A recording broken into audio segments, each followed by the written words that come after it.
Blessed day, soul family, earth family, welcome back. Martial Mystic Calendar Series. It's Fearless Friday, and the question today is, will we grow old together? Also, do we take it for granted that we will grow old?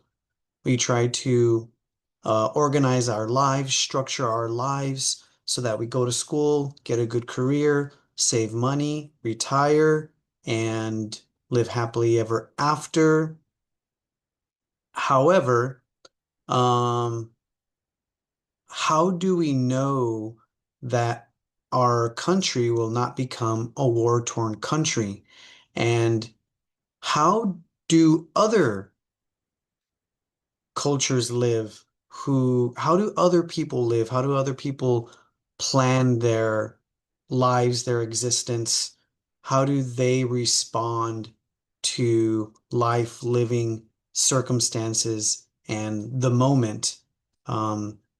If they're not entirely sure that they will grow old. So we'll be looking at that today. On Monday, we talked about the Mental Health Monday, we talked about what's an activity that you can grow old with, because we need art, music, dance, philosophy, um, so that we have a feedback mechanism that we can put our energy into, and we can learn about life and about ourselves. And on Tai Chi Tuesday, I proposed that Tai Chi is in fact an activity that one can grow old with. In fact, we see that on Tuesday, when people get older, they in fact take up Tai Chi as their uh, physical activity or their workout. And of course, young people wouldn't consider Tai Chi a workout because it's not as rigorous, and they have more strength and stamina and will, will, um, re adaptability and recovery ability and rehab ability. Um, so. Tai Chi as being a Qigong and a martial Qigong connected to a spiritual Qigong is in fact something that can grow with you as you peak out of um, performance and delve into the nature of existence, reality, life, living, and spiritual pursuit. Tai Chi and Tai Chi Chuan, the goal is to harmonize your spirit with the spirit of nature. And through that process, we go through a process of regulation, regulating the body, regulating the mind, regulating the spirit, regulating emotion, regulating heart, regulating now relationship and regulating conflict. And another way of thinking about it is like calculating our decisions, calculating our choices, and mitigating conflict. As we've seen, Tai Chi is rooted in martial arts, where retired generals engaged in this practice to heal, to grow, and to rehabilitate. On Wellness Wednesday, we talked about news you can use, right? And we talked about digital detox a little bit and microdosing. Can you microdose news, or do you like to take it through a fire hose? And how the body is always giving us news. The body is always giving us messages so that we can take in messages and uh, mitigate suffering in our own small universe, in our own mind, body, spirit, and address, learn, grow, and improve. Yesterday, Resolution Thursday, I I wrote up and introduced my Citizen Creed. And a Citizen Creed is was influenced by when I was in karate. We had a martial arts creed. Martial art creed was I will respect myself, I respect others. I I I don't use martial arts for abuse or to gain power.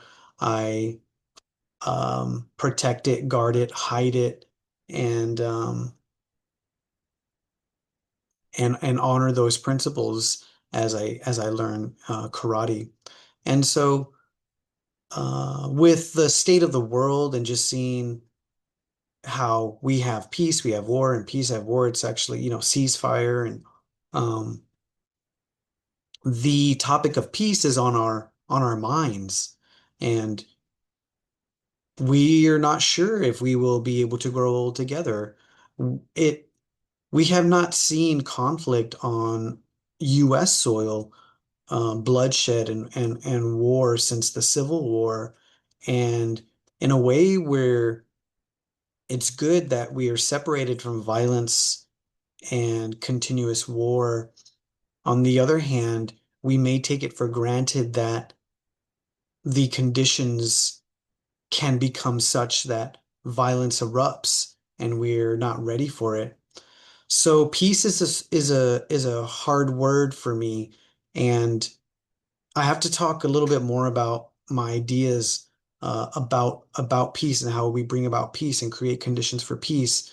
My couple of notions that I think I subscribe to and put forth are the concepts of peace advocacy, peace architecture, peace facilitation, peacekeeping, peacemaking, and on the other hand, on the other side of the coin, peace evading, peace denying, and peace breaking. So if we look at our lives and we look at our relationships, um, and we look at the modern state of polarization and division within so politics and culture, then we see that oftentimes we have to disconnect, we have to separate, we have to avoid, we have to just to maintain what we would call peace in our own lives. And so sometimes we have to disengage, sometimes we have to avoid others, but we have to continue to inspect our strategies because we have to also live in a way that does promote and facilitate peace on the planet. If we don't live in a way that produces peace in our own sphere and in our own sphere of influence, how can we expect others to promote peace, especially world leaders on the global stage? So yesterday we looked at in a podcast with a gentleman by the name of Sadhguru, and today we want to continue that because they talk about this discussion of peace, and I want to get your thoughts on it. What, See, what if somebody doesn't have a philosophy but they have clarity? I think clarity is a byproduct of having clear philosophies. No. Philosophy means you become a one-track mind. And with a one-track mind, you look like you're clear, but you will collide with something. All fanatics are very clear. They're even willing to die because they're very clear where they're going. It's very dangerous. Those people who will not let you make the world peaceful. In Buddhism, we look at the origin of action in right thinking, right view, right thought, right speech, right action. And they're discussing philosophy. Well, isn't it good to have a philosophy so that you're clear on what you want to do and where you want to go? And Sadhguru is saying people become so clear that they'll fight another person who thinks they're clear. In the West, we have the hero villain paradigm and construct that is perpetuated by uh, movies and television and other and even news media. And people when they're acting, they don't think that they are a villain in their story. Everyone thinks that they're the hero in their story. So what you get in this way is heroes fighting for what they feel that for what they feel is right. And in a way, this is what Sadhguru is pointing out. What clear belief system do you have? What do you believe in that nobody can contradict you? Like where you can't go and say, man, I never thought about it that way. I don't believe anything, nor do I disbelieve anything. I just look at life the way it is. Isn't that important? If you want to navigate through this life, you must see things the way they are, not the way you want to see. The moment you believe something, you will see it the way you want to see it. Then how do you know between right and wrong? How do you know between right and wrong? Well, This is always a question, and how do you know between right and wrong if you suspend judgment? So yesterday we looked at a clip and I was suggesting that the Krishnamurti, the highest form of intelligence, is observing without judgment. There's a lot of things in the world that are challenging. So for example, how do you see this image and suspend judgment, right? The the napalm girl.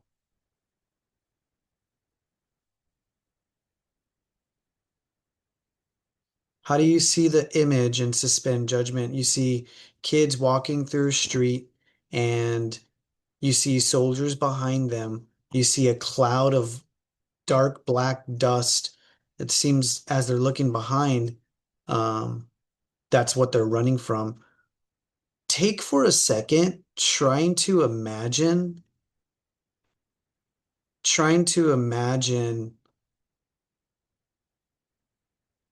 being barefoot in that street, being naked and burned and running away from what you thought you knew as to be safe, secure, your home, and try to suspend judgment about the nature of reality in the world and how we make choices and how we choose to live and how we choose to fight for what we believe in or fight for philosophy or fight for what we think is right or wrong.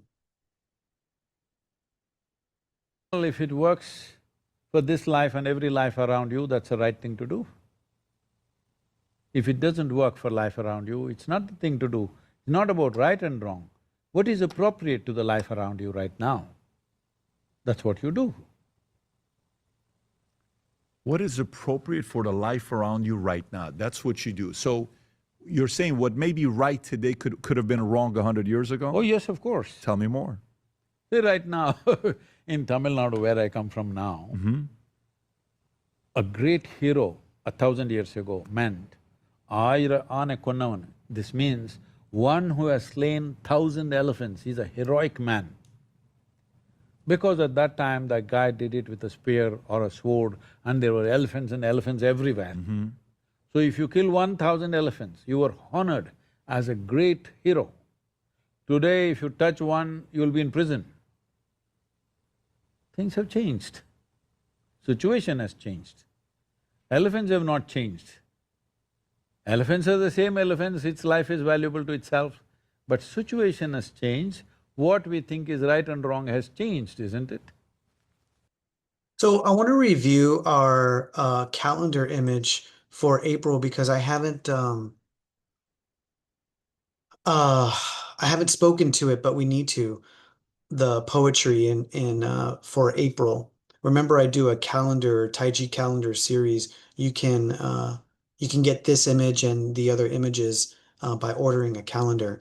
The origin of a human life is nothing else but the original Qi, Yuan Qi.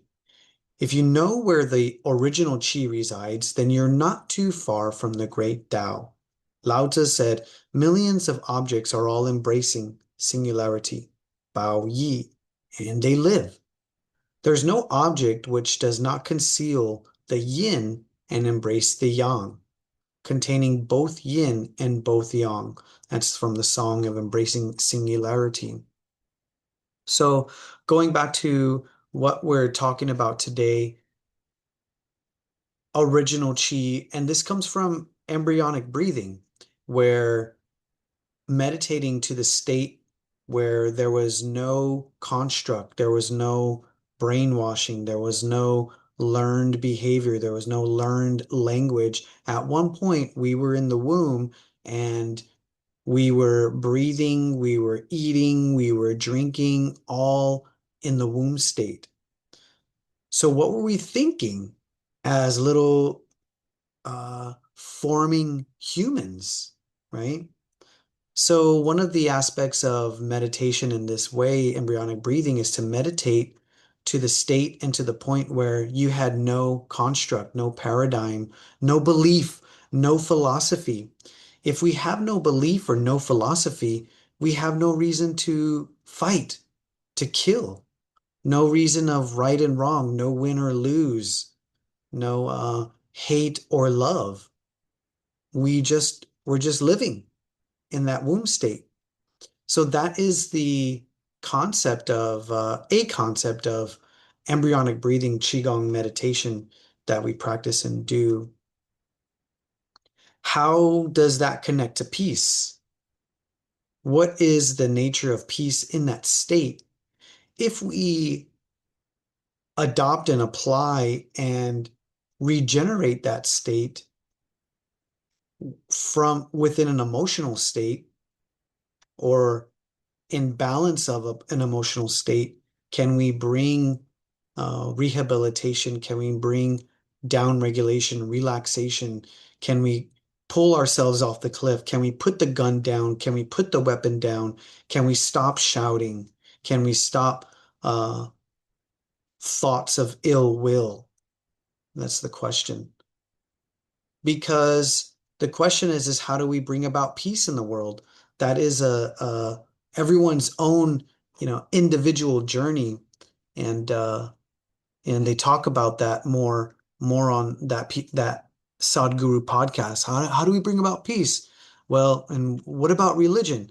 So I would encourage you to go take a look at it and see what their conversation is. Um, so do we take it for granted that we are going to grow old? Do we take it for granted that when we turn the light switch on, the electricity will come on? Do we take it for granted that when we open the water nozzle, the water will come through? Do we take it for granted that food will be here tomorrow, money will be here tomorrow, our partner will be here tomorrow? And yesterday we talked about who's a partner that you can grow old with in Resolution Thursday. And then so I talked about how my partner created Tai Chi for couples, and it's on our YouTube page, and you can find more also at yinyangtaichi.org. Yin Yang Tai Chi is, I believe, a peace movement, literally, because I use these practices to try to facilitate and promote peace within myself and then peace within my sphere of influence. Well, that will include my life partner. That will include my family and friends. How do we navigate and coexist one another when there's disagreement, when there's strife, when there's hurt, when there's anger? We need the skills and we need the know-how and we need the awareness to know when conflict has arisen. Otherwise, remember going back to the January quote, um, when one thought is initiated, then fire can manifest all around. Just when, just with one thought, downstream consequences arise, and also conflict and violence can escalate, and we want to mitigate those things.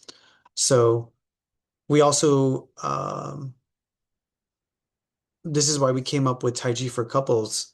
It's important that we understand intellectually, like we can say, oh, well, we're all one, and we're all one soul family, but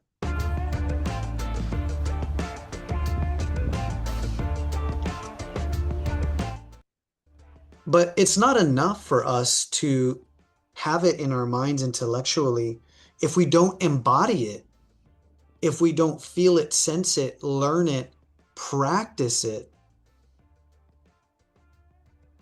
If we don't understand the exchange of energy, if we don't understand that there's a give and the take, if we don't understand that we have to engage, if we don't understand that we have to communicate, connect, feel resistance, feel pressure, come back, stay soft, mitigate rigidity, give grace, forgiveness, then we can only predict that we will perpetuate violence on the planet and not peace. How do you know when you are contributing to violence on the planet per Marshall Rosenberg? If you're in depression, fear, um, anger, and there's one other.